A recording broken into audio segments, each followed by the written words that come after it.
What's really at stake here with this tax reform bill? Let's bring in Congressman Brian Higgins, fair and balanced. He's the Democrat from New York, a high-tax state, solidly blue. He's also the vice-ranking member of the House Ways and Means Committee. Congressman, we know the talking points. We know why New Yorkers don't like this, and we know what you believe will be a real hit to the economy in your state.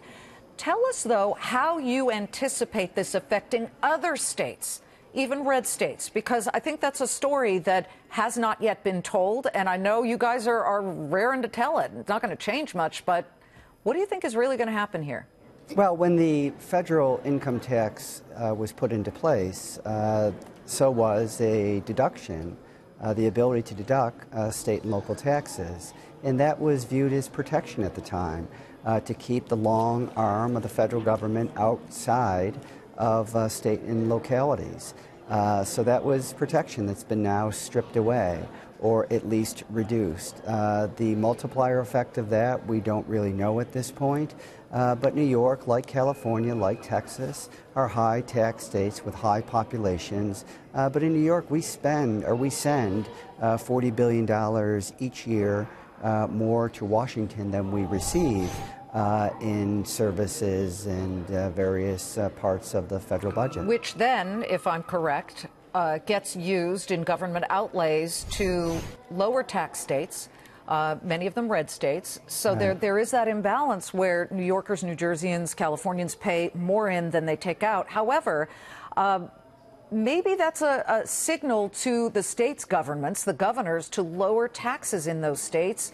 I know Cuomo's done some things in New York, but what else could really be done here to mitigate what are still high taxes on the state level?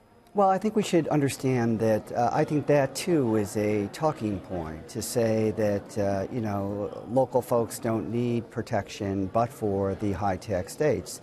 That's not true. Every state has local taxes and state taxes, which currently are deductible. Look, we're the United States of America. And I think the bottom line here is our economy has been lacking growth. We've been at about 2% for the past 20 years. Although the last three quarters have been about 3%, so we'll see if we can get that hiked up. Can I just give some breaking news here? Senator Mike Lee of Utah, who had been a no vote, apparently has now said he will be a yes vote at the moment. Congressman, is there anything that you would get on board with on this tax plan? I'm not saying you'll vote for it. I know many Democrats won't. Well, maybe you will. I don't know. But is there anything you like in here? Yeah, well, I don't like it because everything that's been said to support it has not been true. The Treasury Secretary said that tax cuts pay for themselves. There is not a tax cut in human history ever that ever came close to even paying for itself. The best you could hope for is for every dollar that you give away in a tax cut, you could recoup about 30 cents. And that is, according to most tax experts that understand the nuance of all of this. Secondly, the White House issued a report saying that the household income of every American household will increase by $49,000 a year because of the corporate tax cut. That's not true, and nobody believes that. But that's an official statement that was used to support the corporate cut. Well, it appears that some polls are showing that people, even Republicans, are not entirely on board with this, but we're going to wait and see what happens. Who knows what the actual response will be, but we'll see if what happens in New York spreads to the rest of the nation and hurts it or helps it. Who knows? Congressman, thank you very much for joining us. Thanks for having me. Brian Higgins of New York.